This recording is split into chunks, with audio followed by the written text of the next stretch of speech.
Hello students आज हम third अध्ययन के विषय में जानेंगे। इससे सबसे पहले हमने जाना था केस स्टडी, नंबर 2 जाना था x post factor research, number 3 जानेंगे आज डेवलपमेंट स्टडी। डेवलपमेंट स्टडी है क्या? डेवलपमेंटल स्टडी विकासात्मक अध्ययन। शिक्षा तथा मनोविज्ञान के क्षेत्र में विकासात्मक अध्ययन का भी अपना महत्व है। इसे प्रजनन अध्ययन या जेनेटिक स्टडी भी कहते हैं। डेवलपमेंट स्टडी को हम क्या कहते हैं? जेनेटिक स्टडी भी कहते हैं। इस प्रकार के अध्ययन में मानव विकास, मानव सभ्यता व संस्कृति, विज्ञान, भौगोलिक क्षेत्रों, प्रौद्योगिकी तथा अन्य क्षेत्रों में होने वाले परिवर्तन व विकासों का अध्ययन किया जाता है। क्लियर समझ में आ गया कि जब हम डेवलपमेंट की बात कर रहे हैं तो जो समाज है हमारा या हमारी दुनिया है, उसमें चाहे किसी भी क्षेत्र में है, उसमें क्या क्या विकास हो रहे हैं। जैसे विज्ञान की बात करें तो हम पहले एक दूसरे से संवाद करने के लिए केवल अपने मुंह का सहारा लेते थे। उसके बाद हम पत्र लिखना सीखे एक स्थान से, उसके बाद हम टेलीग्राम पे आए, फिर फ़ोन पे आए, टेलीफोन पे आए, फिर मोबाइल पे आए। आज हम मोबाइल से ज़्यादा वीडियो कॉल पे कर रहे हैं। तो इसमें क्या हुआ? ये डेवलपमेंट हुआ। तो इस टाइप की जो रिसर्च होती है उसे जेनेटिक स्टडी या डेवलपमेंट स्टडी कहते हैं। ये तो टेक्नोलॉजी के क्षेत्र में हुआ। हम चाहें जीव विज्ञान के क्षेत्र में भी बात कर सकते हैं।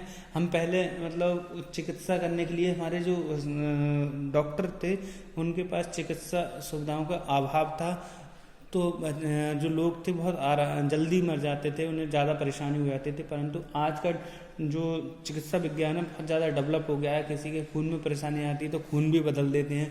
तो इस तरीके की चीज़ें डेवलप होती जा रही हैं। तो इस तरीके की जो स्टडी है, चाहे वो किसी भी क्षेत्र में, भूगोल हो, भूगोल में हम देखते हैं कि पहले जो नक्शे बनते थे वो हम अनुमान के आधार पर बनाते थे, परंतु आज हमने भूगोल का नक्शा है, पर्वत की लंबाई है या पर्वत कैसा है या कहाँ की पठार है, कहाँ का मैदान है, इसका रिसर्च हमने बहुत अच्छी तरीके से कर लिया। क्यों इस तरीके से? तो चाहे जोग्राफिकल स्टडी, कुछ भी स्टडी हो, वो डेवलपमेंट के तरफ बढ़ रही है तो उसे डेवलपमेंट स्टडी कहते हैं। जैसे संस्कृति है, जो हमारी कल्चर जो होता है बहुत विकास करता है, इस चीज़ पर भी बहुत ज़्यादा ध्यान रखा जाता है। ठीक, आगे बढ़ते हैं। क्या है?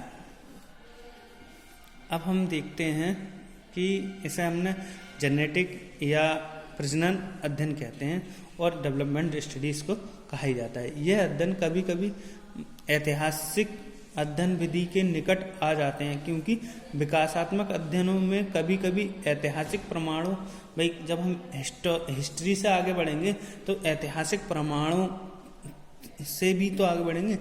ऐतिहासिक चीज़ों जो जैसे हमारे पुराने ज़माने में क्या होता था, हम कैसे बनमानुष की तरह थे। हम देखते हैं कि हमारे जब हम इतिहास की किताब पढ़ते हैं, शुरुआत करते हैं 6th 7th 8th की, तो हम बंदर टाइप के होते हैं, फिर थोड़ा और सीधे, फिर थोड़ा और सीधे, फिर हमारे बाल कम होते हैं, बाल कम होने के बाद हम मनुष्य बन जाते हैं।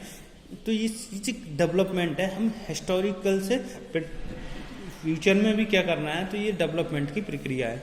इस अध्ययन में विषयों यानी सब्जेक्टों की आयु तथा प्रकृति का भी ध्यान रखना पड़ता है तथा उसकी वर्तमान स्थिति तथा स्तर का पता लगाना पड़ता है। इसलिए विकासात्मक अध्ययन में सर्वेक्षण का भी प्रयोग करना पड़ सकता है। जैसा कि हम जानते हैं भाई, सर्वे के आधार पर ही हम ये चीज़ें बता रहे हैं कि ऐसा होगा वैसा होगा। तो ये सर्वे के आधार पर तो पता चला है कि हम पहले उस तरीके के व्यक्ति थे या पहले हमारी टेलीफोन से यूज करते थे। तो ये सर्वे पर भी डिपेंड पड़ता है और करना पड़ता है। सर्वे रिसर्च का उपयोग या होता ही होता है। इसके बाद हम देख लेंगे, इसलिए विकासात्मक अध्ययन में सर्वे का तो हो ही गया। उसके बाद देखते हैं विकासात्मक अध्ययन केवल वर्तमान स्थिति ही नहीं का अध्ययन नहीं करता, अपितु उन परिवर्तनों का भी अध्ययन करता है। वर्तमान स्थिति के नहीं, वर्तमान के अतीत में घटित हुए हैं, जो पास्ट में जो घटित हुई हैं उनका भी अध्ययन डेवलपमेंट रिसर्च करती है या डेवलपमेंट स्टडी करती है। डेवलपमेंट अध्ययन विकास की प्रकृति का गहन अध्ययन है। भाई जो हमारा डेवलपमेंट स्टडी है वो प्रकृति की जो गहन अध्ययन है उसकी स्थिति है। यह अध्ययन महीनों तथा वर्षों तक चलते रहते हैं, अतः इस प्रकार के अध्ययन के लिए पर्याप्त धैर्य, धन, श्रम, समय व साधनों की आवश्यकता होती है। भाई जो डेवलपमेंट रिसर्च होती है उसमें बहुत समय लग जाता है और उसमें क्या क्या होता है ये चीज़, उसमें इन चीज़ों की बहुत आवश्यकता होती है। धन हो, यानी कि कहा जाता है मनी, फाइनेंस स्थिति अच्छा हो, स्ट्रॉन्ग श्रम हो और सही चीज़ों की जब आवश्यकता पड़ जाती है, समय, टाइमिंग बहुत ज़्यादा लगता है, तो इस चीज़ को बहुत ध्यान में रखना होगा। नेक्स्ट हम जानते हैं कैरेक्टरिस्टिक ऑफ जेनेटिक मेथड या डेवलपमेंट स्टडी। तो हम इसमें जो देखेंगे जो प्रजनन अध्ययन की विशेषताएं हैं वो क्या हैं। प्रजनन अध्ययन की निम्नलिखित विशेषताएं हैं, जिसमें से सबसे पहले प्रजनन विधि में जीवन का दीर्घ भाग शामिल होता है। जैसे कि डेवलपमेंट जो स्टडी है उसमें जो जीवन का मोस्टली भाग बदल जाता है। जैसे हम बात करें कि एक सब लोग जानते हैं एडिसन को। एडिसन ने क्या बनाया था? बल्ब बनाया था। तो एडिसन ने जो बल्ब बनाया था उसे मतलब रोशनी ही तो करनी थी, तो उसने कितना अपने जीवन का कितना सुना है 1200 से अधिक प्रयोग किए थे। मुझे याद नहीं है, हमने बचपन में पढ़ा था, तो 1200 से अधिक प्रयोग किए थे और उसके बाद वो बल्ब को बनाने में कामयाब हुआ, टेक्नोलॉजी को बनाने में। तो कितना बार उसने हार लगाई, उसके कितना समय जाहिर किया या फिर उसने अपने समय अपने आप को बनाने में लगा। जैसे जो पेंटिंग है, द विंची नाम की जो पेंटिंग है, उस पेंटिंग को बनाने के लिए वर्षों का समय लग गया। तो ये समय जो लगता है विकासात्मक रिसर्च में वो लगता ही लगता है। नेक्स्ट आ जाते हैं कार्य कारण से उत्पन्न संबंध नहीं होता, मतलब उसमें कार्य कारण से उत्पन्न संबंध नहीं होता। एक्स पोस्ट फैक्टर रिसर्च इसमें नहीं होती, जितना कि किसी समय अवधि में होने वाले विकासात्मक परिवर्तनों के अध्ययन से है। इसमें क्या होता है, परिवर्तन को ध्यान में रखा जाता है कि क्या क्या परिवर्तन किस किस समय में हुए। नेक्स्ट है इसमें कि इसमें अधिकांश सामान्य जीवन प्रक्रियाओं का अध्ययन किया जाता है। भाई जो हमारा अधिकांश समय हो या सामान्यता है कि उसमें क्या क्या जो प्रक्रियाएं हो रही हैं उनका क्या क्या अध्ययन है, उनकी क्या क्या चीज़ें बदलाव आ रही हैं, उसके संबंध में इसमें अध्ययन किया जाता है। अब हम इसके ऑब्जेक्टिव्स जान लेते हैं। जो डेवलपमेंट स्टडी है या जेनेटिक स्टडी है उसके क्या एम्स हैं या क्या ऑब्जेक्टिव्स हैं। तो सबसे पहले इसकी स्टडीज़ के जो बारे में है वो है विकास निदान करना, विकासात्मक निदान करना। मतलब एक स्टडी, जैसे मैंने अभी एग्जाम्पल लिया था, एडिसन ने बल्ब बनाया, तो उसमें क्या कहा, एक बल्ब को मतलब कहा जाए उस समय रोशनी की कोई भी चीज़ नहीं थी। क्या थी कि जलाने के लिए क्या था, या सूरज की रोशनी थी या मोमबत्ती थी, जल तो कुछ सकता नहीं था। तो उसने किस तरीके से बनाया, तो उसका एक विकासात्मक निदान था, एक उद्देश्य था, तो उसमें विकास पर ज़्यादा फोकस किया जाता है। नेक्स्ट आ जाते हैं हमारा अनुसंधान के लिए चुने गए व्यक्तियों अथवा समूह के विकासात्मक इतिहास के अतीत घटनाओं की विश्वसनीयता उल्लेख उपलब्ध कराना। जैसे हमें कोई रिसर्च करनी है, अब वो रिसर्च चाहे किसी जो हमारे सैंपल हैं वो व्यक्तियों के रूप में हो, चाहे वो ग्रुप्स के रूप में हो, तो हमें उसके जो पास्ट है उस पर भी पूरा अध्ययन कर लेना चाहिए कि उसका जो पास्ट था वो हमारे समस्या से रिलेटिव है या नहीं।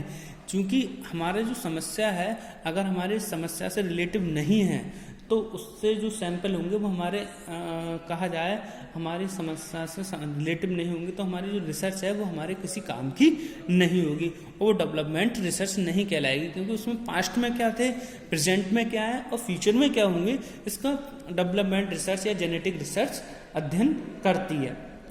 नेक्स्ट आ जाते हैं हमारा व्यक्तियों अथवा समूह के इतिहास के विकास के सिद्धांतों एवं विशेषताओं की खोज करना।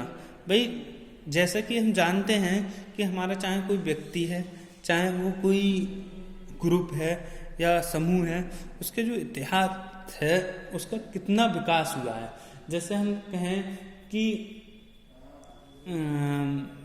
पहले क्या होता था, अब क्या होता है। जैसे हम आज इंडियन मिलिट्री की बात करते हैं, तो इंडियन मिलिट्री में हम क्या करते थे, पहले उसका क्या इतिहास रहा है। पहले वो किस तरीके से लड़ते थे, मान लो राजाओं की सेना होती थी तो उनके पास क्या था, भाला, तलवार, और उसके बाद क्या हुआ, उनने गोला बारूद का प्रयोग करने लगे, गोला बारूद का हाथ से फेंकना। फिर तोप आई, फिर उसके बाद क्या करा, तोप के बाद हमने कहा सीमा पर जब देश बना तो देश में हमने क्या किया, बंदूक ले लेके पहरेदारी करी। उसमें अब क्या है, हम ऑटोमेटिक गन मशीनें लेते हैं, बहुत सारी चीज़ें बदलाव आ गया है। तो ये पुरानी चीज़ों का किस तरीके से अध्ययन किया है, उसकी विशेषताएं क्या रही हैं, तो उस चीज़ पर भी ध्यान रखा जाता है। नेक्स्ट आ जाता है हमारा व्यक्तियों अथवा समूह में एक आयु स्तर के मध्य रुचियां, क्षमता और योग्यता में परिवर्तनों का निर्धारण करना। जैसे कि हम किसी भी रिसर्च कर रहे हैं तो उनकी जो क्या एक आयु वर्ग है, उस आयु वर्ग में उनकी क्या इंटरेस्ट है, क्या इंटरेस्ट नहीं है, इस चीज़ पर भी ध्यान दिया जाता है। नेक्स्ट आ जाता है हमारा 5th, तथ्यों के मध्य कारणों और परिणामों के संबंधों को ज्ञात करना।